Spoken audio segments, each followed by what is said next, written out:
Hello students, how are you all? I hope you are all fine and your study is going well. So students, I hope you are learning very well. Okay, so let's study today. Today we shall study history class 9 chapter number 2. The chapter name is that Socialism in Europe and the Russian Revolution. Yes, this is a first part of video of this chapter. पहले यहाँ देखिए क्या है, what is the meaning of this socialism in Europe. समाजवाद, जो समाजवाद है वह यूरोप में कैसा था. And the Russian revolution, Russian revolution से उसका क्या कनेक्शन है. So we shall study in this. Okay, so let's study about. जो पहला टॉपिक है वो क्या है, number 1 the age of social change. That means इससे पहले आप लोगों ने स्टूडेंट पढ़ा है the French revolution. French revolution में किस तरह से चेंजेस आए थे ये आप लोगों ने अच्छी तरह से समझा वीडियो के माध्यम से, बुक के माध्यम से. I hope you have understand that book which is mention the French revolution. Now the second chapter is the age of the social change. माने वह समय जिसमें क्या था, समाज, सोसाइटी वॉज चेंजिंग. समाज क्या हो रहा था, बदल रहा था. What was the changes. तो हम बात करेंगे. इससे पहले हम लोगों ने फ्रांस में क्या क्या चेंजेस देखने को मिलता है. बट जो फ्रांस में चेंजेस हुए थे, सडनली पूरे यूरोप में ऐसे चेंजेस नहीं हुआ था student. Slowly slowly the changes वो happen. So first changes in the France. Second, Russian में क्या क्या चेंजेस हुए थे. Let's study. Okay, in the point. Before the 18th century, 18th century के पहले society was broadly divided into states and orders. 18th century के पहले जो यूरोप था, जो समाज था, समाज दो भागों में बटा हुआ था मुख्य रूप से. एक थे स्टेट्स, एक थे orders. And it was the aristocracy. Do you know what is aristocracy. तानाशाही. एरिस्टोक्रेसी मीन्स क्या होता है, केवल अपनी बात को मानना. तानाशाही, जैसे एग्जाम्पल हिटलर को हम देखें. बात समझ में आ रहा ना. Aristocracy and church. समझ में आ रहा है student. That means before 18th century से पहले समाज जो था वो क्या था, divided into 2 category, states and orders. And it was the aristocracy and church. जो क्या था, एरिस्टोक्रेसी एंड चर्च. माने एरिस्टोक्रेसी तानाशाही और चर्च की बातें मानी जाती थी. समझ में आया यहाँ तक. Which control economic and social power. माने एरिस्टोक्रेसी एंड चर्च क्या करते थे, कंट्रोल करते थे. किसको, इकोनॉमिक एंड सोशल पावर. माने ये रसिया का जो इकोनॉमिकल सिस्टम था उसे they use to control it about, as well as they use to control the society, social power. जो वहाँ का समाज था रसिया का, उस रसिया के समाज को they use to control it about it. That was a very different. We should understand it about that what was the Russian country where church and aristocracy, government used to control the both things. Understand, economical and the social power. So I hope you have understand this point. Okay, now let's study the second point. What is mentioning here, the French Revolution opened up the possibility of creating a dramatic change. बात समझ में आ रहा है ना. जो France की क्रांति थी स्टूडेंट, उसने क्या किया, यूरोप में एक नया चेंजेस लेकर आया था. जो रसिया भी था, रसिया में फ्रांस की क्रांति ने क्या किया था, एक ड्रामेटिक चेंजेस लेकर आए थे. Possibility of changes. Are you getting my point. the possibility of changes which is brought by the French Revolution in Russia. Okay, creating a dramatic change in the way in which society was structured. Are you getting that? मैं आपको समझा रहा हूँ। माने ये कि जो France का समाज था, स्टेट्स एंड ऑर्डर में बटे हुए थे, aristocracy and church, they used to control the whole economical condition of the Russia, and as well as they used to control the society, social system, social structure, they used to control it about. But when the French Revolution came, French Revolution gave the idea that how the possibility will change in the particular country. That is why we shall understand it about that France की क्रांति ने क्या किया था student, समाज का जो status था पहले, अरिस्टोक्रेसी, चर्च, ये सब जो थे ना, उसको चेंजेस करने के लिए मजबूर कर दिया. So I hope you have understand these things, the age of social change with 2 point. We shall study more it about in the next point. Okay,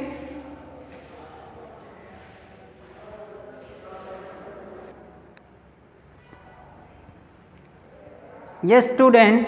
so अभी जो इसी के आगे हम और पढ़ाई कर रहे हैं, जैसे क्या है देखिए यहाँ पर liberals, radicals and conservatives. What is liberals, what is radicals and what is conservative in the Russian country? We shall study the age of social changes in the Russia. Okay, so let's study one by one. There is mention first of all liberals. What is liberals? What was the concept of liberals? What kind of liberals wanted the social should be changed? See that liberals wanted a nation, nation किसके लिए है? Russia के लिए है. A liberals wanted a nation which tolerated all religions. बात समझ में आ रहा ना? माने जो रशिया था, रशिया में जो रहने वाले लिबरल्स थे, लिबरल कॉन्सेप्चुअल पीपल्स थे, उनका यह मानना था कि जो रशिया है, रशिया में सभी रिलीजन क्या होना चाहिए? एक समान होना चाहिए. बात समझ में आ रहा है ना? यहाँ पर लिखा है टॉलरेटेड मीन्स सहना, माने रशिया है तो रशिया में सभी रिलीजन होना चाहिए, सभी एक साथ क्या होना चाहिए? होना चाहिए. This is a concept of liberals. It also opposed, that means liberals also oppose the uncontrolled power of dynastic rulers. देखिए लिबरल्स क्या अपोज किए थे? Liberals used to oppose, liberals विरोध करते थे. क्या विरोध करते थे?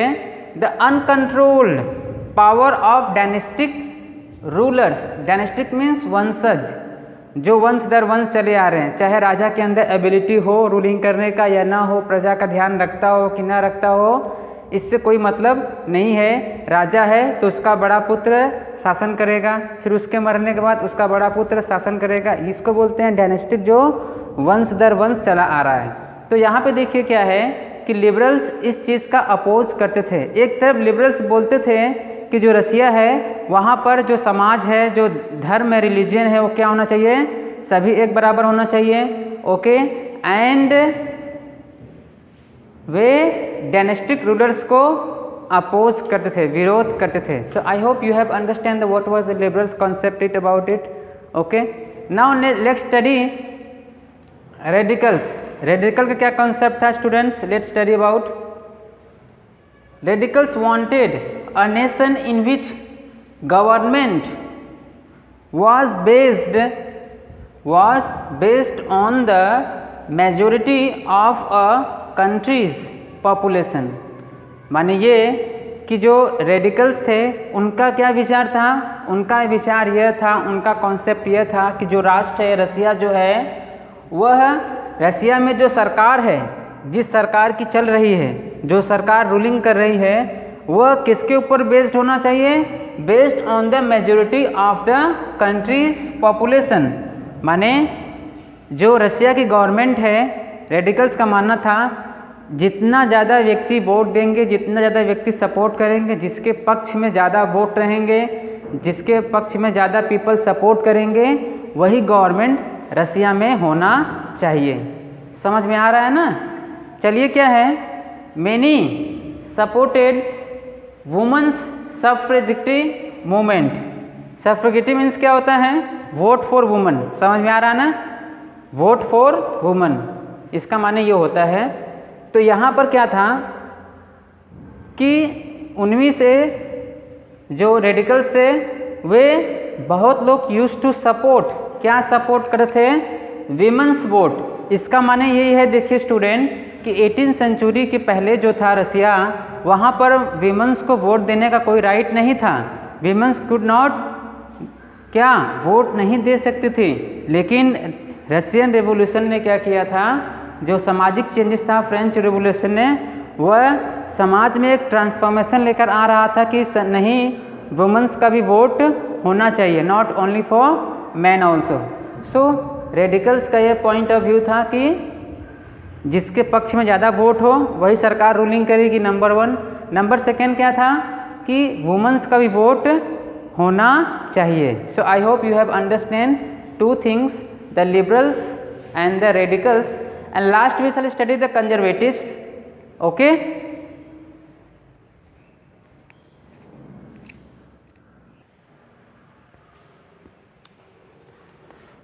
yes students, अभी जो लास्ट है हमारा क्या है? कंजर्वेटिव्स। कंजर्वेटिव्स क्या हैं? जो बहुत जटिल स्वभाव के हैं, वेरी कंजर्वेटिव माइंड्स, जैसा आप लोग जानते हैं ना। कंजर्वेटिव पीपल जो मतलब अपने इरादों से, अपनी परंपराओं से, मान्यताओं से कभी अडिग नहीं होते हैं, इसी को क्या बोलते हैं? कंजर्वेटिव्स। तो देखिए रसिया में कंजर्वेटिव्स किस्म कैसे व्यक्ति थे, उनका क्या कॉन्सेप्ट था अबाउट द नेशन? कंजर्वेटिव्स वो अपोज्ड टू रेडिकल्स, माने कंजर्वेटिव्स थे वो रेडिकल क्या करते हैं? अपोज करते हैं, उनका विरोध करते थे। एंड लिबरल्स ऑल्सो, माने लिबरल्स का कहना ये था कि जो समाज है, समाज में सभी धर्म का एक बराबर मान्यता हो, एक बराबर सभी रहें। रेडिकल्स क्या का नाम था? रेडिकल यह मानते थे कि जो रसिया है, रसिया में जिसकी गवर्नमेंट में जो क्या है, पीपल्स जिसको ज़्यादा सपोर्ट करते हैं वो रूलिंग करेगा, plus vote for the woman, ये सब सपोर्ट करते थे। लेकिन जो कंजर्वेटिव्स थे ये लिबरल्स का भी विरोध करते थे and as well as conservative का उन्होंने भी विरोध किया। बात समझ में आया? बाय द 19वीं सेंचुरी, 19वीं शताब्दी में कंजर्वेटिव्स एक्सेप्टेड, देखिए बात हो रही 18वीं सेंचुरी के पहले, लेकिन 19वीं सेंचुरी में क्या हुआ था, जो कंजर्वेटिव थे उन्होंने थोड़ा बहुत स्वीकार किया। फ्रांस की क्रांति हुई थी 17वीं सेंचुरी में, 1789 है वो था। तो यहाँ पर क्या है, धीरे धीरे जो चेंजेस आए थे स्टूडेंट, लेकिन जब रसिया की बात आई तो जो कंजर्वेटिव्स थे वो 19वीं सेंचुरी में एक्सेप्ट किए, स्वीकार किए, accepted that some change should be, कुछ चेंजेस होना चाहिए, not all changes. Conservative believes that in Russia there should be the some changes, but लेकिन believed past had to be respected. माने ये कि जो कंजर्वेटिव्स थे, कंजर्वेटिव्स का यह मानना था स्टूडेंट कि जो रसिया में जो पहलों से सदियों से चली आ रही परंपरा है, उनकी मान्यता है, उनका धर्म है, वह फ्रांस की क्रांति के बाद सडनली चेंजेस नहीं होना चाहिए। ये कंजर्वेटिव्स का मानना था।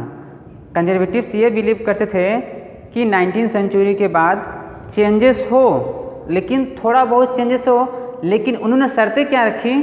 शर्तें यह रखा कि some changes should be, but जो पास्ट है, जो उनकी परंपरा है, उनकी मान्यताएं हैं, जो उनका विश्वास है, वह हैड टू बी रिस्पेक्टेड, उसका रिस्पेक्ट करना चाहिए, उसको रिस्पेक्ट करना ही होगा, तभी तो हम चेंजेस को स्वीकार करेंगे। ये मानना था कंजर्वेटिव्स का। मानिए कि जो कंजर्वेटिव्स के क्या नाम था, बिलीफ था, उसे हम रिप्लेसमेंट नहीं कर सकते सडनली, उसका हमें रिस्पेक्ट करना होगा। बात समझ में आया? जैसे मैं एग्जाम्पल के रूप में आपको समझा रहा हूँ। जैसे हमारी मान्यता है हिंदू धर्म में, क्या है कि हम क्या करते हैं, सूर्य देव की पूजा करते हैं, सुबह उठ के सूर्य नमस्कार करते हैं, ये हमारी मान्यता है, ठीक है ना। लेकिन यदि कोई लॉ आ जाए, कोई चेंजेस आ जाए और यह बोले कि नहीं आपको क्या करना है, जो आप ये चीज़ कर रहे हैं, सूर्य देव को नमस्कार रहे हैं, सूर्य प्रणाम कर रहे हैं, इससे कोई मतलब नहीं निकलता है, आप इसे बंद कर दीजिए, ठीक है ना। तो एक suddenly it is not possible, ये संभव नहीं है, क्योंकि हम किसी के मान्यताओं के साथ प्ले नहीं कर सकते। उसी प्रकार जो रसिया में जो कंजर्वेटिव काइंड ऑफ पीपल्स थे, जो उनकी मान्यता थी, जो उनका बिलीव्स था, वे उनका कंडीशन क्या था कि हम क्या करेंगे, चेंजेस होगा, बट जो पास्ट है उसको हमें रिस्पेक्ट करना पड़ेगा। अब इनके पास्ट में कहाँ तक सही था, कहाँ तक गलत था, वो वही जान सकते हैं। बात समझ में आया? जैसे इनके पास्ट में हम ये भी ले सकते हैं एरिस्टोक्रेसी, इनके पास्ट में हम क्या ले सकते हैं, एरिस्टोक्रेसी, इनके पास्ट में हम ले सकते हैं चर्च, इनके पास्ट में ले सकते हैं स्टैटिक जो पावर था, ये सब भी तो है ना। तो यहाँ पर हम इस दृष्टिकोण से देखें कि जो कंजर्वेटिव्स थे उनका बिलीव था कि जो पास्ट में जो नियम कानून बने हैं, जो रूल्स एंड रेगुलेशन बने हैं, उसे हम उसका रिस्पेक्ट करना पड़ेगा। समझ में आया ये वाला? Changes had to be slow process. Yes, conservatives ये मानते थे कि यस चेंजेस हो, no doubt, I am not opposing that changes should not be, but changes हो तो किस मोशन में हो, had to be slow process, मतलब धीरे धीरे चेंजेस हो, सडनली चेंजेस ना हो। Are you getting my point? So I hope student इस वीडियो के माध्यम से आपको अच्छी तरह समझ में आ गया होगा that the age of social changes, the first topic you have understand. If you are not getting this one, so watch a video 1 and 2 times, you will clear your concept, and don't forget reading the book, because when you will read the book you will clear more concept it about. Okay, so enjoy the video and watch it that. Okay, thank you.